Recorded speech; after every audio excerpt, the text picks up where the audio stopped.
So it's the end of Ramadan, and we're going to celebrate Eid. There's over 100 different cultures within the Muslim communities, so there's a vast array of different types of food that each different household celebrates with.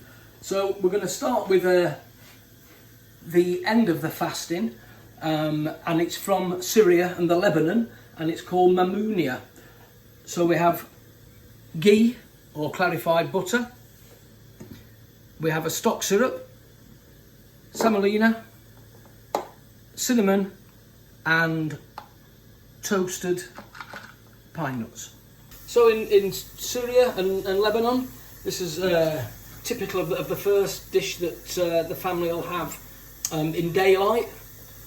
So we've got our ghee nice and hot, and what we want to do is fry the semolina till it's a nice golden brown.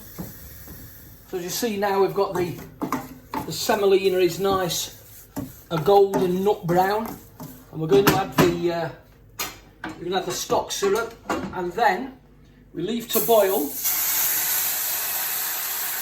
for about 2 minutes.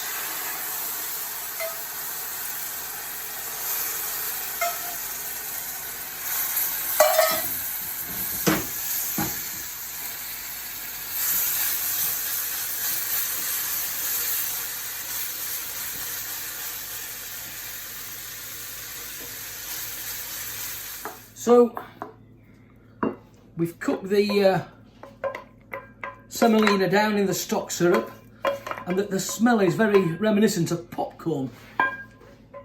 Beautiful smell. And we're just going to finish it off with another little bit of ghee or clarified butter.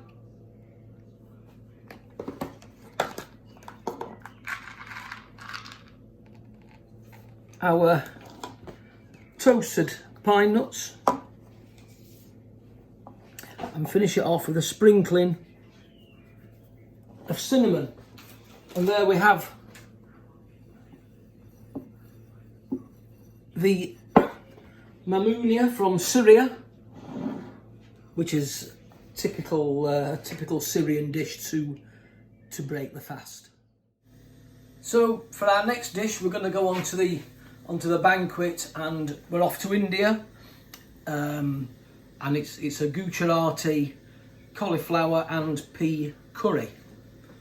So we've got cumin seed, mustard seed, cauliflower, turmeric, ground coriander, sugar, salt, chopped tomatoes, a masala of fresh ginger and chilli, peas and ghee. So we start off with the cumin and mustard seed in a little bit of ghee, and we just want to cook these until you can hear them starting to pop. Just be careful that we don't burn them, because they'll have a bit of a bitter taste on. So you can hear the popping of the seeds, so we're going to add in our cauliflower.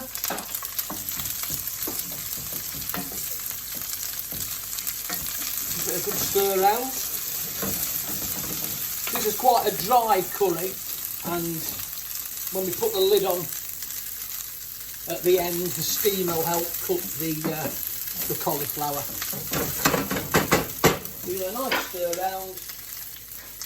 We add our dry spices, add the masala,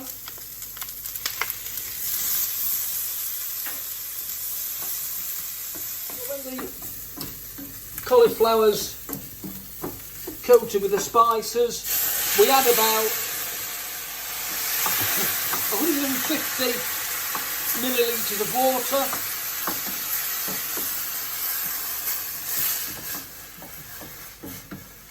Put the lid on, and we just let that simmer for about 10 minutes, quarter of an hour.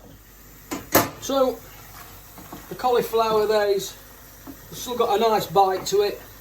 It's had about 10 minutes. We're just going to add the peas, add the tomatoes, a little mix round, and we're just going to give it 5 minutes more. So our next dish, we're going to go to Afghanistan and make biryani's. So biryani's are, I suppose, a lot like a samosa.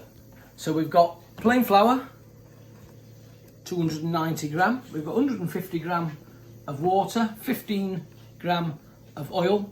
We've got some potato that's been baked, scooped out and just coarsely mashed.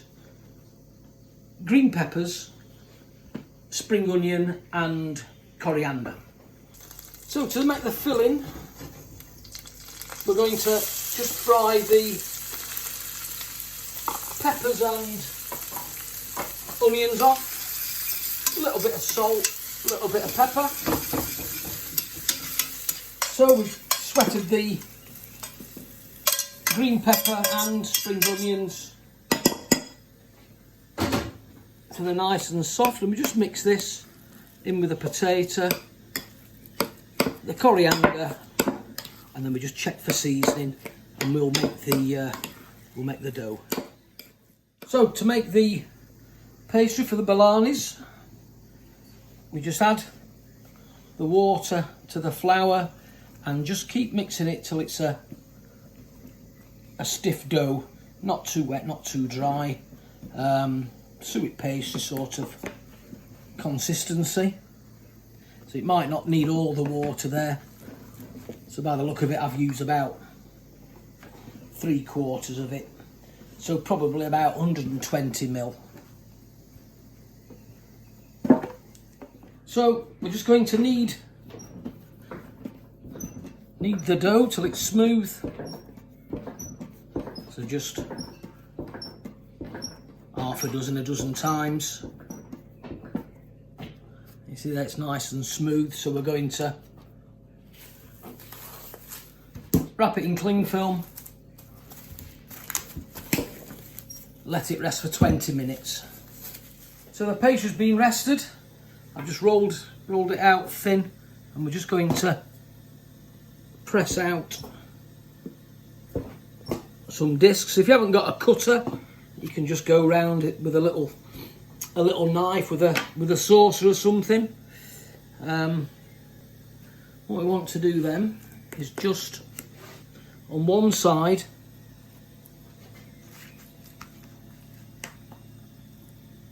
press the mix down flat. Just leave 4 or 5 ml on the top so we can seal them.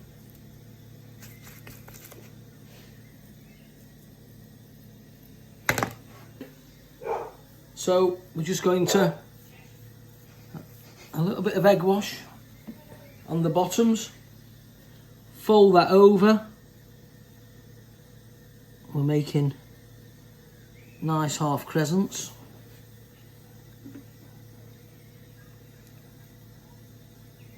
And we're just going to pop them into a little bit of shallow oil to finish them off. So we've got the biryani's in a little bit of vegetable oil, medium heat, and we're just going to fry them so they're nice and brown. So as you can see there, they've got a nice even golden brown. We want that on both sides. And we'll just take them out of the oil and let them drain. Now these can be made before your celebration and just reheated. And so there's the insides. Nice thin pastry, generous amount of filling. So for the last dish, we're going to do a Somalian leavened pancake called AMBABUR. So we've yeast, water, flour. I'm going to set it off with an egg and some bicarbonate of soda. And in here we've got garlic, fennel seed, cumin seed, and a little bit of turmeric. So, just going to add the egg to the pancake mix and the bicarb.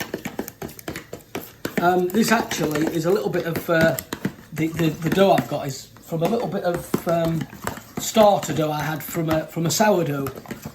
So it's just utilising what we've got. But it's the same principle. So you can see now with the bicarb, you're getting it nice and fluffy. So we just add the spices,